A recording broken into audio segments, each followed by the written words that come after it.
ಇಂಡಿಯಾದಲ್ಲಿ ಹಳ್ಳಿಗಳಲ್ಲಿ ಗ್ರಾಮಾಂತರ ಪ್ರದೇಶಗಳಲ್ಲಿ ಇರ್ತಕ್ಕಂಥ ಮಕ್ಕಳಿಗೆ ಯಾವ ರೀತಿ ಒಂದು ಅವಕಾಶ ಕಲ್ಪಿಸ್ಕೊಟ್ಟು ಅವರು ಹೊಸ ಹೊಸ ಇನೋವೇಷನ್ಸ್ನ ಮಾಡಿ ಅವರ ಸೊಸೈಟಿಯಲ್ಲಿ ಸಮಾಜದಲ್ಲಿ ಇರ್ತಕ್ಕಂಥ ಸಮಸ್ಯೆಗಳಿಗೆ ಪರಿಹಾರ ಕಂಡುಹಿಡ್ಕೊಂಡು ಆ ಪರಿಹಾರವನ್ನು ಕಾರ್ಯರೂಪಕ್ಕೆ ತರೋದಕ್ಕೆ ಹೇಗೆ ಸ್ಟಾರ್ಟಪ್ ಸಿಸ್ಟಮ್ ಇದೆ, ಇನ್ಕ್ಯುಬೇಷನ್ ಸಿಸ್ಟಮ್ ಇದೆ, ಅವ್ರ ಮೂಲಕ ಅವ್ರಿಗೆ ಇದು ಮಾಡಿ ಒಂದು ಆಪರ್ಚುನಿಟಿ ಕ್ರಿಯೇಟ್ ಮಾಡಿ.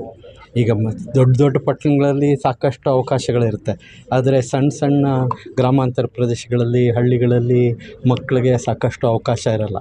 ಆ ರೀತಿ ಅವಕಾಶನ ಕಲ್ಪಿಸ್ಕೊಡೋದಕ್ಕೆ ಇಡೀ ದೇಶದಿಂದ ಒಂದು ಎಕ್ಸಾಮ್ ಥರ ಎಲ್ಲ ಕಂಡಕ್ಟ್ ಮಾಡಿ, ಟೆಸ್ಟ್ಗಳು ಕಂಡಕ್ಟ್ ಮಾಡಿ ಒಂದಷ್ಟು ಮಕ್ಕಳನ್ನ ಸೇರಿಸಿ ಅವ್ರ ಏನು ಪ್ಲ್ಯಾನ್ ಇದೆ ಅಂದರೆ ಅವರು ಟೆಕ್ಸಾಸ್ಗೂ ಕರ್ಕೊಂಡೋಗಿ ಅಲ್ಲಿನೂ ಒಂದು ಕಾನ್ಫರೆನ್ಸಲ್ಲಿ ಅವ್ರಿಗೆ ಇಂಟ್ರ್ಯಾಕ್ಟ್ ಮಾಡೋದಕ್ಕೆ ಮತ್ತು ಬೇರೆ ಬೇರೆ ಮಾಹಿತಿ ತೊಗೊಳ್ಳೋದಕ್ಕೆ ಅವಕಾಶ ಮಾಡಿಕೊಡ್ತಾ ಇದ್ದಾರೆ. 50 ಸ್ಟೂಡೆಂಟ್ಸ್ 50 ಮಕ್ಕಳಿಗೆ ಎಲ್ಲಿ 4 ಸ್ಟೇಟ್ಸ್ 50 ಮಕ್ಕಳು 4 ಬೇರೆ ಬೇರೆ ರಾಜ್ಯಗಳ ಕರ್ನಾಟಕ, ಒರಿಸ್ಸಾ, ಆಂಧ್ರ, ತೆಲಂಗಾಣ ಈ 4 ಸ್ಟೇಟ್ಗಳಿಂದ 50 ಮಕ್ಕಳನ್ನ ಸೆಲೆಕ್ಟ್ ಮಾಡಿ ಆ 50 ಮಕ್ಕಳನ್ನ ಕರ್ಕೊಂಡೋಗಿ ಆಸ್ಟಿನ್ ಟೆಕ್ಸಾಸಿಗೆ ಕರ್ಕೊಂಡೋಗಿ ಅವ್ರಿಗೆ ಒಂದು ಎಕ್ಸ್ಪೋಜರ್ ಕೊಟ್ಟು ಅವರ ಪೂರ್ತಿ ಹೊರೈಸನ್ನ ದೊಡ್ಡದು ಮಾಡಿ. ಇವತ್ತು ನಮ್ಮ ದೇಶದಲ್ಲಿ ಏನಿದೆ ಅಂದರೆ ಮಕ್ಕಳಿಗೆ ಅವರಲ್ಲಿ ಇರ್ತಕ್ಕಂಥ ಪ್ರತಿಭೆ ಅಗಾಧವಾದದ್ದು. ಅವಕಾಶ ಕಲ್ಪಿಸ್ಕೊಡೋದು ಮುಖ್ಯ, ಒಂದು ಸ್ಟಿಮ್ಯುಲಸ್ ಬೇಕು. ಇವರು ಯೂನಿಕಾರ್ನ್ ಇದರಿಂದ ಮಾಡ್ತಾ ಇರೋದು ಆ ಒಂದು ಹೆಜ್ಜೆ. ಈ ವಿದ್ಯಾಪೀಠದಲ್ಲಿ ಆ್ಯಕ್ಟಿವಿಟಿ ಆಗಿದೆ ಅಷ್ಟೇ. ಇವರು ಮಾಡ್ತಾ ಇರೋದು 4 ಬೇರೆ ಬೇರೆ ರಾಜ್ಯಗಳಲ್ಲಿ, ಈಗ ಕರ್ನಾಟಕ, ತೆಲಂಗಾಣ, ಒರಿಸ್ಸಾ, ಆಂಧ್ರ ಈ 4 ರಾಜ್ಯಗಳಲ್ಲಿ ಕಾಂಪಿಟೇಷನ್ ಮಾಡಿಸಿ ಮಕ್ಕಳನ್ನ ಸೆಲೆಕ್ಟ್ ಮಾಡಿ. ಈಗ ನೋಡಿದ್ರಲ್ಲ ಮಕ್ಕಳು ಕೂತಿರೋರು, ಅವರೆಲ್ಲ selected students from these remote places.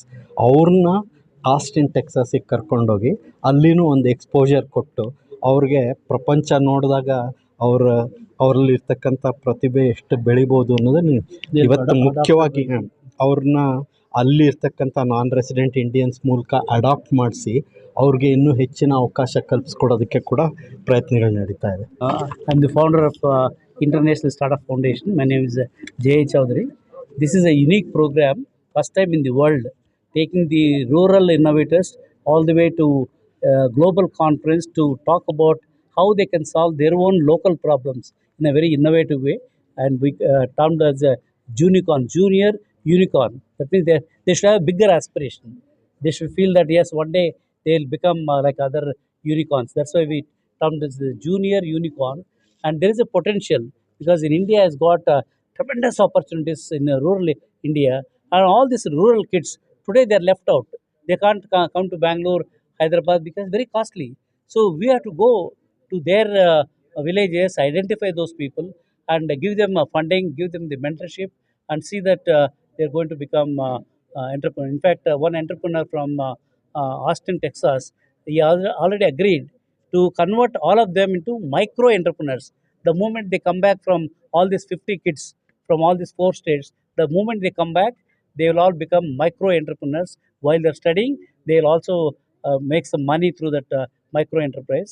We are also planning to take all these kids to Honorable Prime Minister Modi ji to have a photo opportunity, and also we are going to release a coffee table book, how these people, from where they have come.